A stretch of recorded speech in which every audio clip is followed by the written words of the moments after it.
Hello friends and fellow wrestling card collectors, Tom here from CollectAWrestlePalooza. Before I get into this video, I want to take a look back at the previous year. I started this channel about 1 year ago, and as of the time of this recording, I have about 60 subscribers now. The wrestling community has given back so much to me. I have friends in the community. I know so much more about collecting, about buying and selling, about what to look out for, what I'm into, what I like to save for my personal collection. I have all of that stuff a lot more in focus now over the past year. When I started, I didn't know what I was doing, but I'm along for an adventure in the wrestling community. So thank you. Anyone that's watched me from the beginning, really, it means so much to me that you support this channel. And also I want to point out, I gave away something at 25 subscribers. I gave away a PSA 10 Arn Anderson card.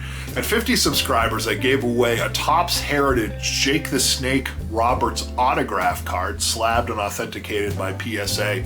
And now for 100 subscribers, I have a huge giveaway. Includes a pack fresh Undertaker, a slabbed Hulk Hogan card, a couple of action figures, and other things as well. There is a video on the channel posted right now where you can get directions on how to enter that contest. It's very easy, but if you look through the videos in my channel, you will find it. So today I want to open up this box right here. I received it in the mail. I know what's inside. I'm super excited about the Circle K Supermatch cards.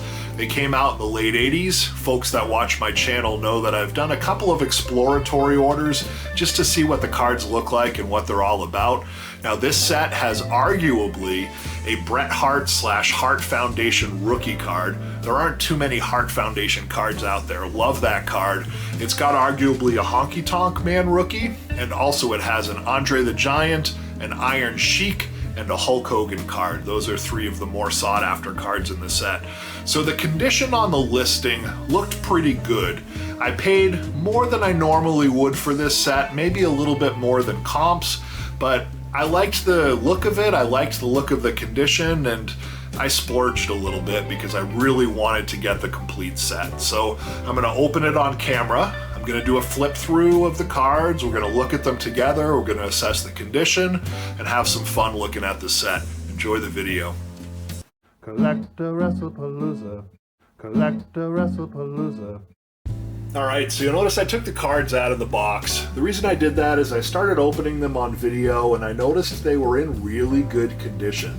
So I wanted to get them all right into card sleeves and team bags immediately. Didn't want to get a thumbprint on the front, didn't want to have any problems dinging the corners or anything like that. So I stopped the camera, I put them all into card savers, and this will be more of a flip through as opposed to a box opening.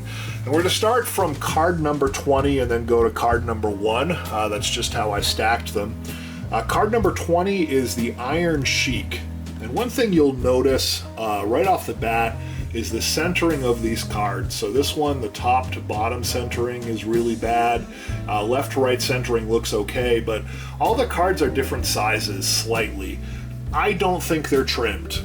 Yes, it is possible the seller wanted to get sharper corners or better edges and took these to a paper cutter. Very possible, but I think where this was a game card distributed by Circle K, I think that the quality control in the factory when they made these was just off. I think you're going to find some of them are different sizes.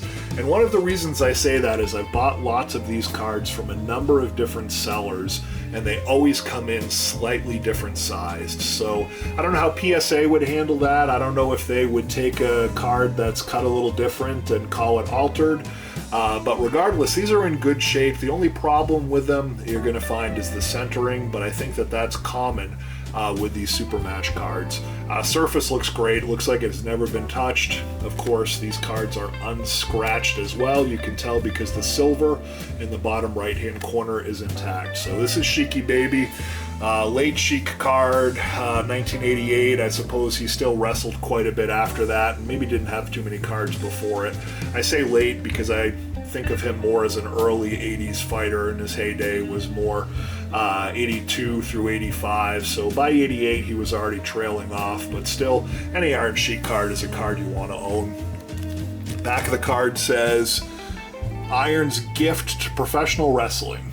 The Iron Sheik stunned the entire sports world when he won the WWF title in 1983. Of course, he held the title only to get it to Hogan. He held it for a month before the defeat at the hands of Hulk Hogan. He proudly waves his nation's flag before his matches. The Iron Sheik's camel clutch is the most crippling hold, perhaps the most successful man managed by Slick. He represented his country in 1968 at the Mexico City Olympics, where he won a medal for wrestling. He is actually a decorated wrestler, a true tough man. I didn't know he was managed by Slick. I guess I forgot about that. But that's why you get these cards. You find out little interesting facts. Makes the hobby that much more fun. Move along here to card number 19. This is the British Bulldogs. Folks that watch my channel know that I am in love with this card. I just like the way that Davey Boy and Dynamite are depicted with their Union Jack t-shirts. They're just such 1980s shirts, right? With the different color sleeves as opposed to the white base stock on the front, and then the ironed-on image, or the image on the front, just pretty simple with lettering. So I am in love with this card. British Bulldogs, underrated tag team. I believe they were champions at one point, but it was Killer Bees, British Bulldogs, and Hart Foundation. Those were the three tag teams from that period. Let's see what the back of the card says. It says, Davey Boy Smith and Dynamite Kid are the British Bulldogs. They are a tremendously exciting team from the United Kingdom that combines speed, power, and acrobatics as has never been done before in the ring. With their amazing talent and skill, they continually change maneuvers so quickly and in such an unusual combinations that they are almost impossible to defend against. The Bulldogs have met and defeated the strong competition they came to the U.S. in search of. These boys from Britain are the latest export from the English shores, a proud addition to the ranks of the WWF. Excellent Miss Elizabeth card. I did look at this one closely when I took it out of the box, and it looked perfect. And I think that this is a beauty. Let's look at the back. And when I say it's a beauty, not just because it depicts Miss Elizabeth, the card itself is in really good shape. Miss Elizabeth is the gorgeous and mysterious manager of, mysterious, interesting word for Elizabeth, of Randy Macho Man Savage. Suppose you could call her mysterious just because she didn't speak that much. She helped to make the Macho Man one of the brightest new stars of the WWF. This confirms the fact that he made the right decision when he chose Elizabeth as his manager. And he chose Elizabeth as his manager. Weren't they dating or something like that? I didn't know that that was a conscious choice. Not sure what the true relationship is to Savage. Oh, that's interesting. They didn't reveal it at that point in the WWF. However, one thing is for certain, she adores her Macho Man. He treats her badly and doesn't show her the respect most wrestlers show their managers, yet she takes it all in stride. Now, what an interesting angle at that point, that he was somewhat portraying the, I don't want to say abusive boyfriend, but I guess that's what he was portraying at the time. Perhaps Miss Elizabeth has her own plan for the future and deserves more credit than we give her. True dat. Miss Elizabeth, beloved character in the WWF. You notice you cannot see anything that she's wearing. Maybe leave it up a little bit to the imagination that maybe she isn't wearing anything at all.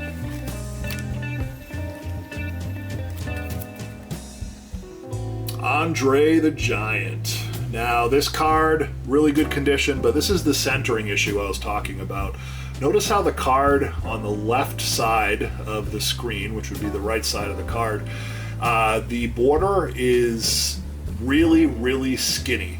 It's smaller than some of the other cards, but the same size as some of the other cards, meaning if it was miscut, they were all miscut the exact same way, which again leads me to believe that it's a miscut and not a tamper.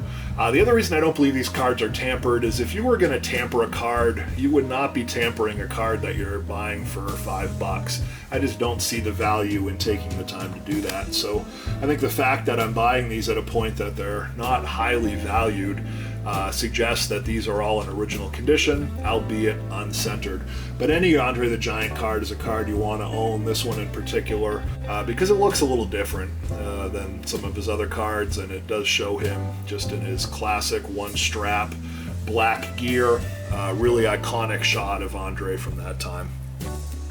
The back of it, short and sweet. Generally known as the eighth wonder of the world at 7'4", weighing 525 pounds, Andre is a world traveler many times over. He makes life miserable for his opponents with a foot to the face. Until WrestleMania 3, he was undefeated for several years in the ranks of the WWF. Now that may be true. I don't think that he really was ever defeated. Maybe on a house show here and there were countouts or disqualifications or things like that, but I believe one of Vince's gimmicks for Andre is that truly no one did beat him. But he was never the champion until he won the belt and sold it to Ted DiBiase in what I consider to be the best angle ever in the WWF. Love that angle. Can-Am Connection. I don't know if there are any other Can-Am Connection cards out there. I believe that's Rick Martel and Tom Zenk.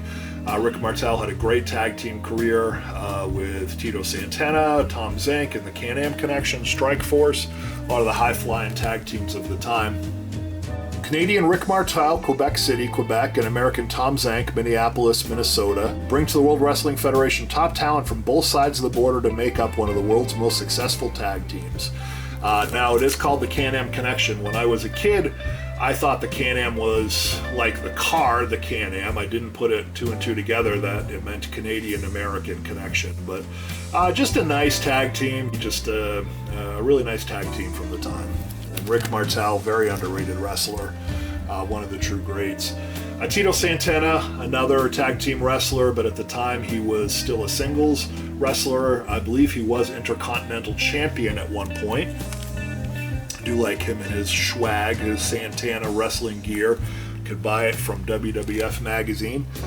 Speed and scientific wrestling tactics have helped make Tito Santana the WWF Intercontinental Champion twice over the scrappy 244-pound native of Mexico. He's a very talented and respected individual. His favorite hold, the figure 4 leg lock, is considered to be one of the best in the WWF. See, I'm learning all this stuff about these wrestlers. That's what makes these cards so great. I'd forgotten or didn't know that he did the figure 4. I thought that his finishing move was the flying elbow, but apparently he experimented with a few finishing moves. I believe wrestlers that don't have a definitive finishing move, I think that hurts their career. I think that that's one of the reasons that Tito Santana gets looked over, is he did not have a definitive leg drop or tombstone or anything like that to his name, but certainly a Hall of Famer in terms of his talent. Here is card number 14, the Killer Bees. Another great tag team from the 80s.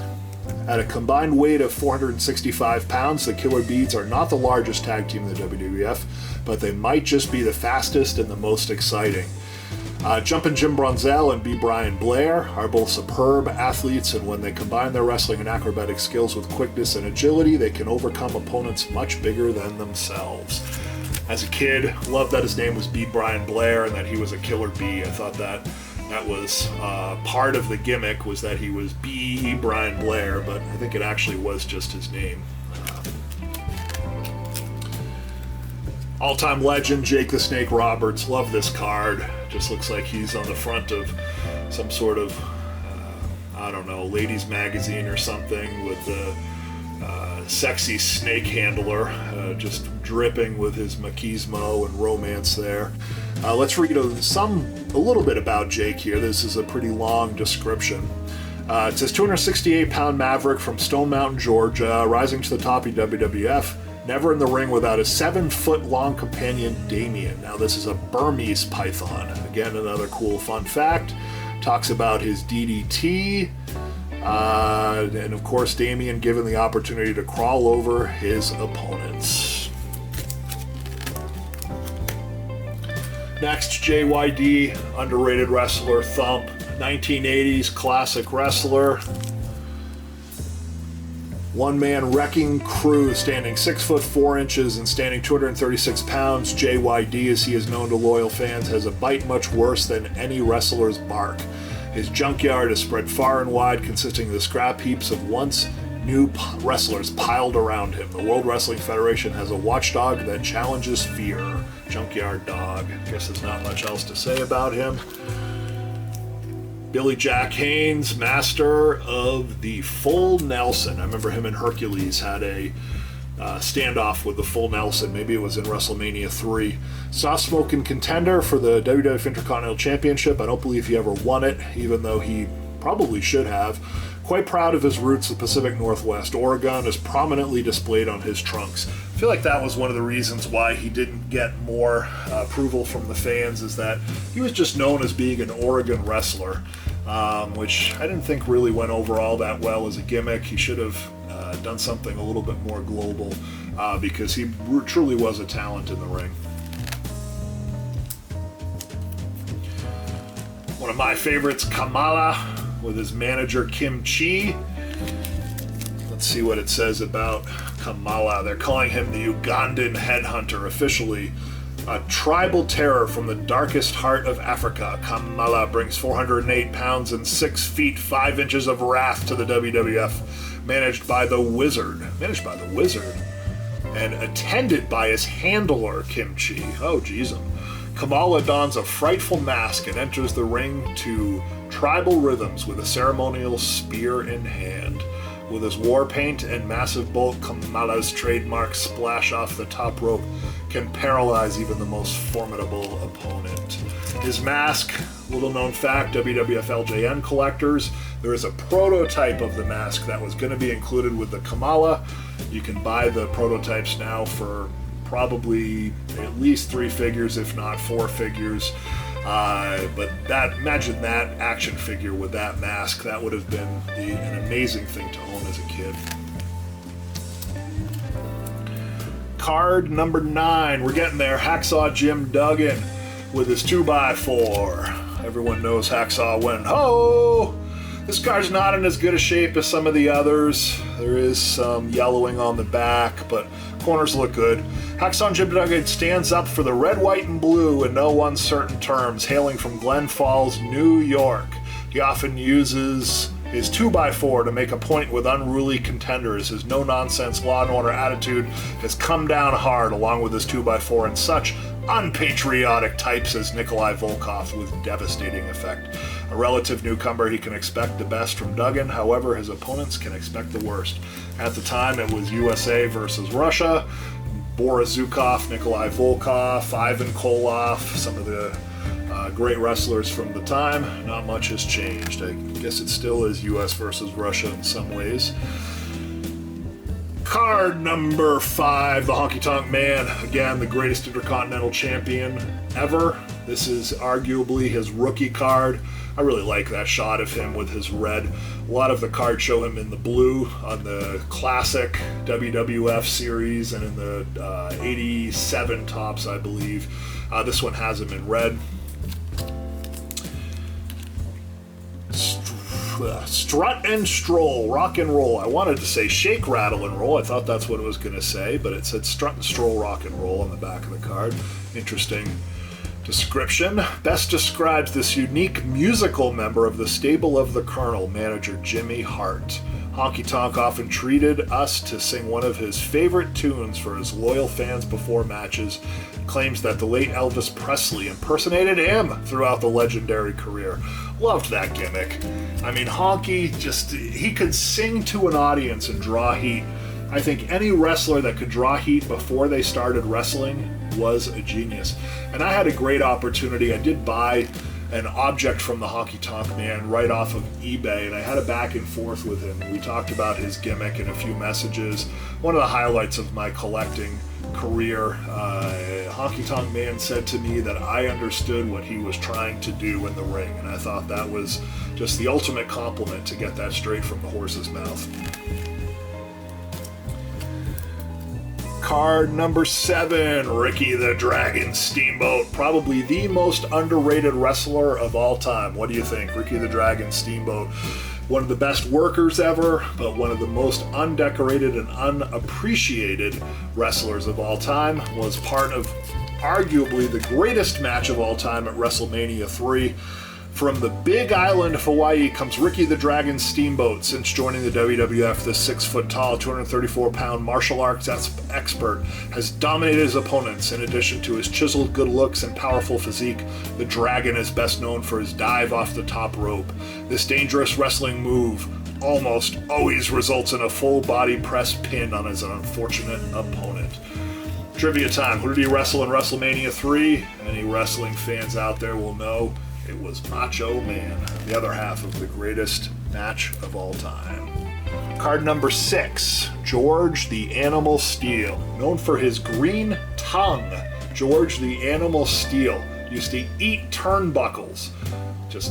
I think he was big in the 70s, and then the 80s he just had a few gimmicks that kept drawing fans to him, but I think he was known more in the late 70s, early 80s than when I was watching wrestling, but even still, there was a mystique about George Steele with his hairy body and his green tongue. Everyone wanted to watch him eat a turnbuckle.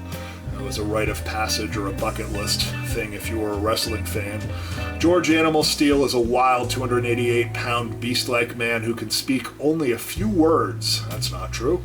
And is famous for tearing up turnbuckle pads with his teeth. Steele, who is immensely strong and suffers from violent fits of rage. Now, I guess he was a heel at that point, maybe, because I remember him being a fan favorite, and I doubt they would say a fan favorite had violent fits of rage. Can at times be as gentle as a puppy. If this is unpredictable behavior, that makes him one of the most feared wrestlers in the WWF. Sounds quite a bit like a heel, but I remember him as a fan favorite. Card number 5, Koko B, Ware, the Birdman, another underrated wrestler with Frankie. If you want to get some respect for Koko B, Ware, watch his work before the WWF. He was a legitimate tough guy. He could shoot on anyone. Back of the card says the Birdman is well known for entering the ring, accompanied by Frankie, his pet macaw. Together they dance the bird, much to the delight of WWF's younger fans. One of WWF's most compact and acrobatic stars, Koko stands 5'7" and weighs 228 pounds. This Union City, Tennessee native is known for trademark moves, the flying drop kick and the Ghost Buster. I forgot the Ghost Buster. I don't even remember what it looked like, but that's a cool 1980s move. Macho Man, Randy Savage. Ooh, yeah. Look at that guy. This is one of the best Macho Man cards there is. Card number 4. Look at him flexing. My other Macho Man is creased and crinkled. This one is in really nice condition. Back of the card says Randy Macho Man Savage is a superb 240-pound wrestler and a terribly strong one as well. Most experts feel that Savage is good enough in the ring that he doesn't have to stoop to illegal maneuvers, but he appears to enjoy it too much. Continues to break the rules. It's a combination of his strength, skill, and perhaps a bit of cheating that allowed him to be the former WWF Intercontinental Champion. His manager, the beautiful Elizabeth, adores her Macho Man. Again, genius in the ring, Macho Man.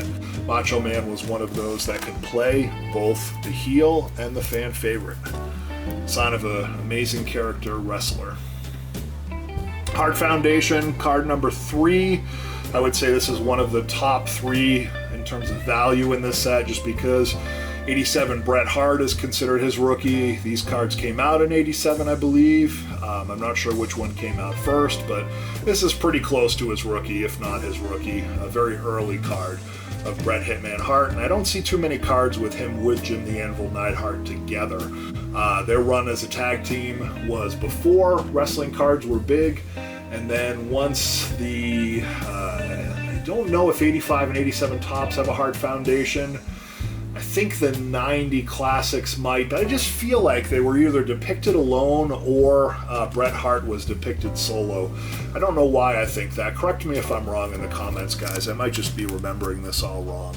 But let's look what it says on the back. Jim the Anvil Neidhart and Bret Hitman Hart are the backbone of the WWF Tag Team Champion Hart Foundation.